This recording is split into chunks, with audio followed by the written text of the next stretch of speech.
65 people in. Right. That boat's not much bigger than me in height. The journeys they took because they really were that desperate. 400,000 refugees were processed here in Morong, Bataan in the 1980s, while 4 decades earlier, the other side of Bataan presents a wholly different movement of people in the Death March of World War II.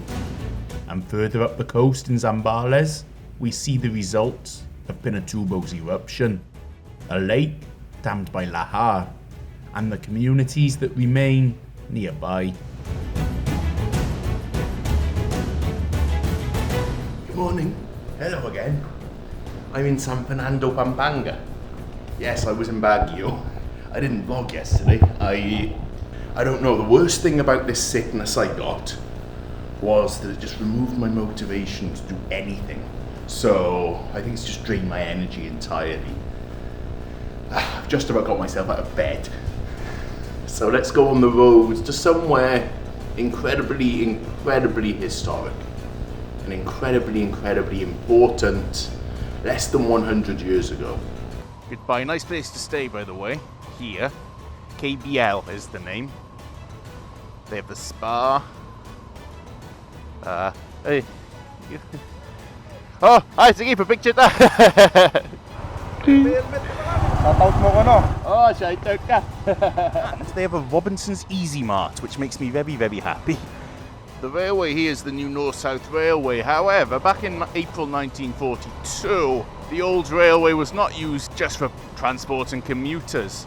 It was part of a very dark period of history, the Bataan Death March, where 80,000 prisoners of war, Filipinos and Americans, were transported from Bataan all the way to Capas in Tarlac to Camp O'Donnell to try to get them out of the way of the war effort there. Bataan, of course, the last part of the Philippines to surrender. They were taken here to San Fernando and then transported by train on that railway line to Capas. Today, traffic's my biggest worry. As I retrace the route in reverse today, I'm reminded that my problems pale in comparison. That's causing all the traffic. About 5 kilometers in each direction. I'm reminded that 82 years ago, prisoners of war were marched 102 kilometers this way by foot. And we are back in Bataan province. Kilometer 68 here of the Death March.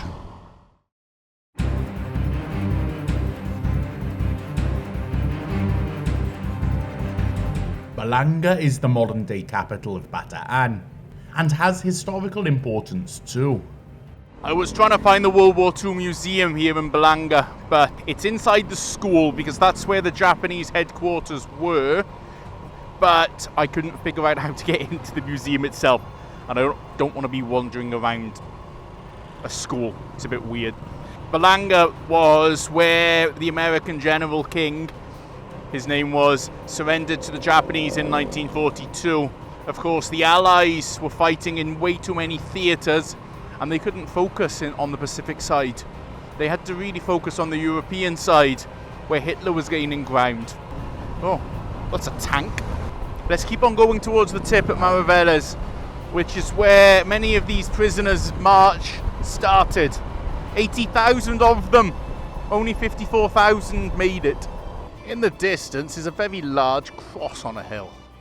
It turns out that Mount Samat was the location of the last stand.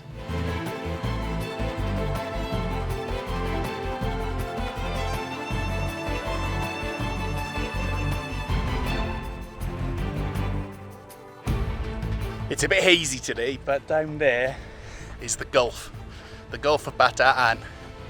Oh yeah, it's a long way up. It says here towards Bataan for the heroic stand. This was the last stand. This is where Filipino and American forces tried to hold out, but couldn't. As I said, they're fighting wars in 2 theatres, and they had to focus.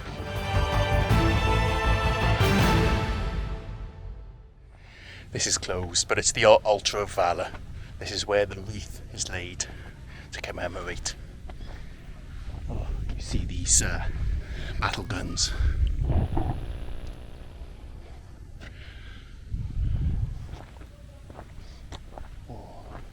On this memorial it says, just inside here, that men chose, instead of surrendering, to die. They fought until the end. Really, in those first few months of 1942, they retreated here because the Japanese forces, well organised, just overpowered the forces here. The last stand, just defending this mountain. Approaching troops. What a daunting feeling it must have been. This was one of the most fierce battles against the Japanese army in 1942. Imagine it, being exhausted. In the past you were able to take an elevator inside up to the top, but I think a lot of things are being reconstructed. There's another armament here. This part of history that should never ever be forgotten. Very, very, very tall, maybe 100 foot. Fitting for the final stand. This is an incredibly steep mountain as well. Imagine on foot with arms. Hard work, that's for sure. Something unimaginable to me.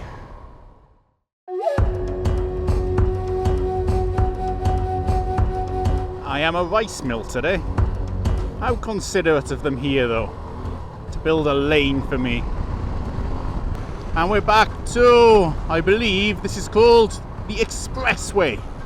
6 lanes of goodness. The 40 kilometres to Mariveles are historically significant too, but these days there's little to show for it. Wow, very industrial here. The town itself is pretty old school, but I wanted to head towards this peninsula which faces Corregidor and looks pretty rugged. Oh. Hello. What a nice view. But my excitement didn't last very long. It's closed, okay. Down this road at the end is somewhere called Talaga Beach, but it's closed, Talaga. I'm not going to Talaga Beach anymore. This is all part of what they call the Five Fingers. You can see it's wide. There's some coves and cliffs. I'm not entirely sure how you get in. I guess by boat. Because this road, which seems to go through the rubbish dump, doesn't go there. It's closed at the end. This view is definitely my favourite though. It's a big town. There's lots of random boats out in the harbour. A lot of old metal boats. Continuing around the west side of the island, I noticed that it's very sparsely populated here. I think I've seen 3 houses since Mariveles. There's lots of mud on the road though. It does warn you about that. And I really didn't expect to see this. There's a roundabout. Interesting. Which way do I go now? I don't know. Not up there. Is it here? I really don't know. Or is it down there? I think it's here. That's so random. I hope this is the way anyway. Here in Bagak, we remember we're in a different era. And in front here is the Philippine-Japanese Friendship Monument. Of course, what happened was a long time ago, under a different order, really. Not even government, just a different order of things. And the world has moved on. And thankfully, peace does prevail here. I say as I ride a Japanese motorbike.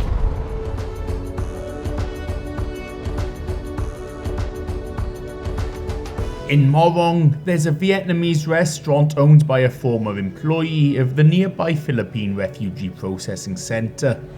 In the 1980s, there were groups of refugees that came here from all kinds of Indochina areas, so Vietnam, Cambodia, Laos, escaping the situation there, wars, famine, oppression. And the camp itself was just up here and processed around 400,000 refugees, mostly to the US, but also to some other places too. So today it's been reinvented, Bataan Technology Park, and these security guards have to take me around. They have to guide me here. Many of the old buildings have been repurposed, but one bears remembrance to those days. It starts in 1980 until 1994, when the refugees start using their boat to go here. And thus we accept all the refugees. That we call them the boat people. Monkey house? Yeah. Oh. Doing monkey business. Ah, okay. It's like a jail. It's like a jail, right? Yeah. Oh, yeah. Ah, okay, and then that's the bunkhouse for not doing monkey business. Oh, wow, okay. Old weighing scale, no? Yeah, the original. Yeah. Oh, this is the first one. So they took this one coming all the way from Vietnam. From Vietnam, they crossed the sea. Ooh. Oh, that's small for the sea. Wow. That boat's not much bigger than me in height. It's long, it's maybe 20 meters long. But man, 65 people, that's mad. The journeys they took because they really were that desperate to, well, start a new life. And 65 people. 65 people? 5 passengers. Right. I thought maybe 10. 65. Yeah. Refugees processed here were taught skills so they could survive in their new countries, including hospitality and crafts. They were also given classes for financial management. Many of these concepts were totally alien to the refugees. Bread?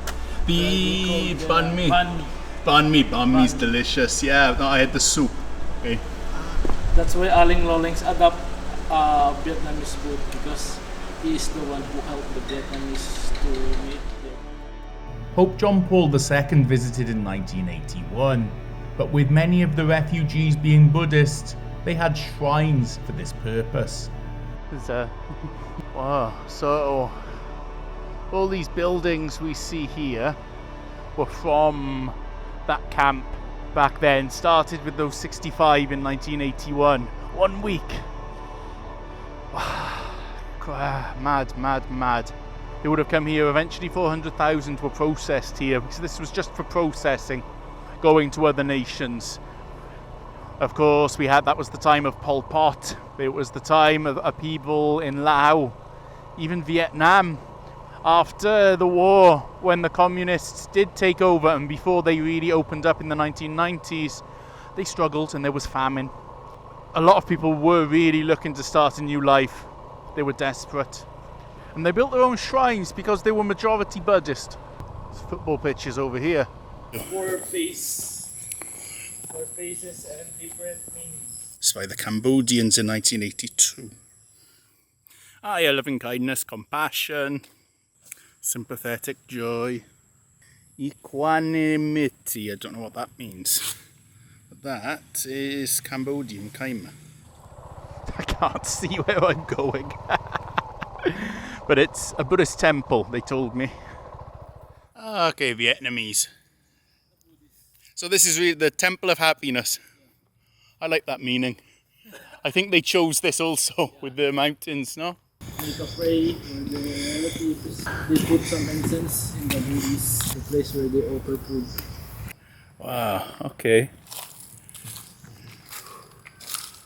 Everything will pass. Oh, wow. And then the view. I think this reminds them of Vietnam. Okay, thank you so much. Thank you. They're really, really nice guys. Really, they know a lot about this and a lot about the history of the place. I'm going to head straight to Subic now, but in the 1990s, of course, Subic Bay Naval Base's lease was not renewed. The Iron Curtain had fell, and this refugee centre also closed.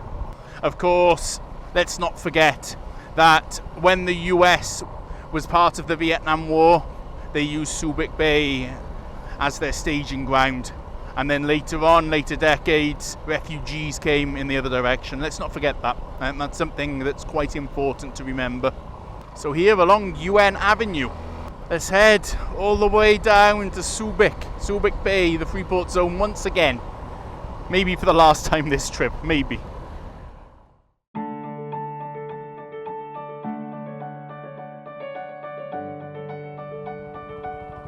That is possibly the coolest jeepney I've ever seen in my life. Now, we're coming into the forest again, and I know what this means. We're getting close to SBMA. And that over there, I think there's Hanjin, and then that's the road going to Zambales, which we're going to take tomorrow.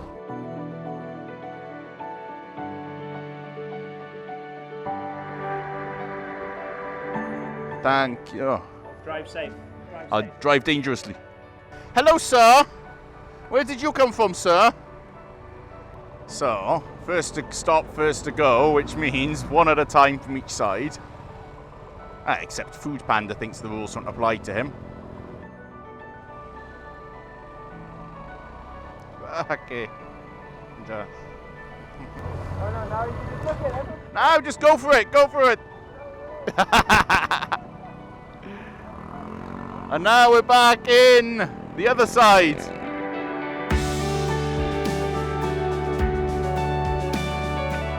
From Subic Bay via Orangapo. This is Subic Town, not Subic Bay, Subic Town. I like the sign. The next day, we got going around lunchtime. Wow, that's awesome. Wow. Wait, look. Filipino omelette. Awesome. Thank you. Oh, that looks good. Look how tender this is. It comes straight off the bone. Wow. I'm so excited. It's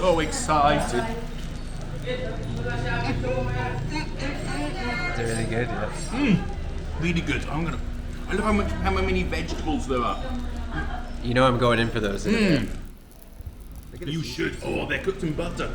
Really? Oh, they're cooked in butter. That's amazing.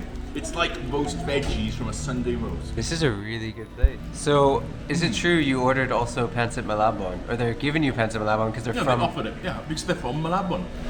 They're from Malabon, so it's going to be legit. That's dessert. I'm looking forward. This is... Awesome. Is this how you're starting your day? Afternoon. Day in the afternoon. Not my... Yeah, it was my fault.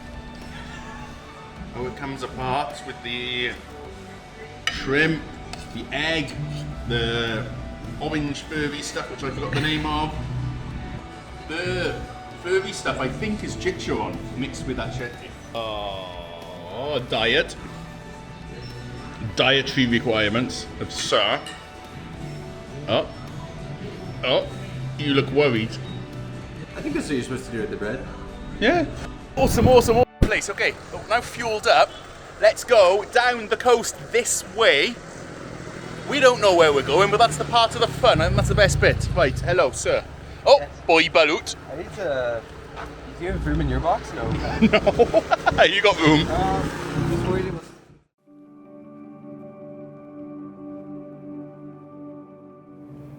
Turning off the main highway, we found ourselves beside one of Pinatubo's pyroclastic flows, which provides one of the highest quality aggregates for construction.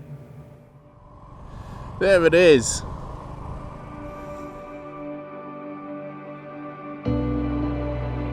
Volcanic ash, lahar, some of the best sand. That's what they're extracting here. And there's a big solar farm in the background there. Our destination today is further inland. In fact, it was dammed by the eruption of Mount Pinatubo. Oh, Galing. I have a tip. We got it, bro. You got it. Thank you, Sugar Daddy. You can keep it. It's for you. The souvenir. From San Marcelo, Zambales. Galing. Philippines 2000. Yay! Yay! Hi. I really like this. Oh, a reading centre. They're really clean. We're heading down to the lake. There it is in the distance.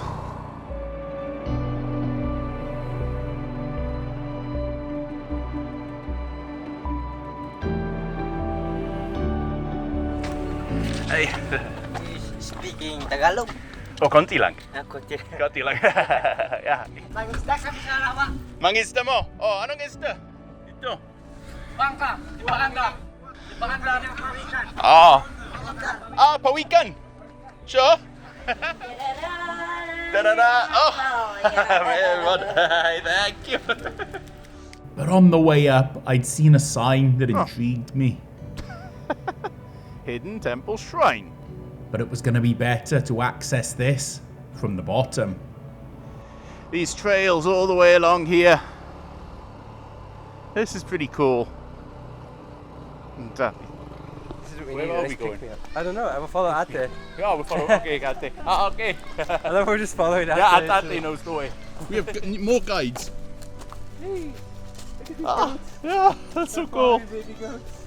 Hello. Hey.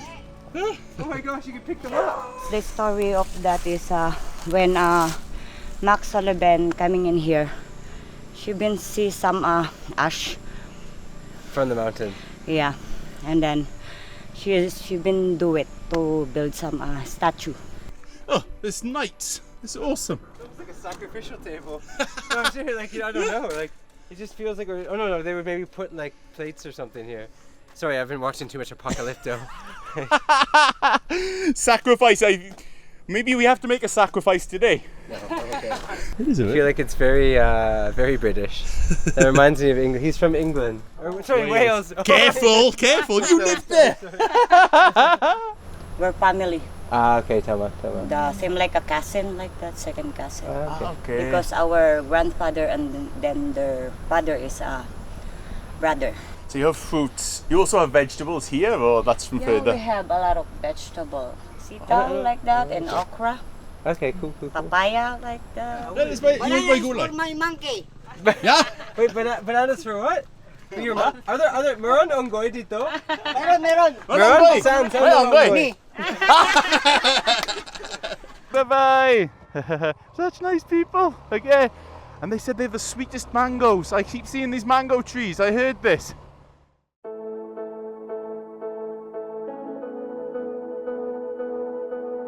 Evening was falling on Zambales, and back at the highway, a remembrance. Resident from 1953 until a plane crash killed him in 1957. This was the home of President McSisey. I think it's closed. It's a museum, but it's closed right now. Note to self, arrive by 4 p.m. next time. The glow, the magnificent glow. We can see these valleys going inland. That's what we often forget along a province mostly known for beaches. Those areas inland are so special too. Red sky at night, it's a rebirth. A coast that promises to open itself up. Is that what I think it is? You know what that is, Kumander? No. My dream in life is to make Bangos a positive thing for you. So, that's why we ordered Bangos. Bangos. Not Bangos. Bangos. Bangos. Because I believe just down the road, this way, is the largest concentration of bangos ponds in the whole Philippines. I think that's where the best bangos comes from. Pangasinan. Are you serious? I think so, yeah. You are a strange individual. Small journeys, small steps, but a lot seen. Really a beautiful landscape going towards Pinatubo there. Hopefully tomorrow I'm going to be a little less ill and a little more alive. It's been, I don't know, it's just drained all the life out of me, including that motivation to do stuff, and that's the hardest part. But if that's back, then yeah, we'll be alright. So let's see how it goes tomorrow. But 2 days around Bataan and this southern part of Zambales, new discoveries, new things. It's been good. It's been great. a great night.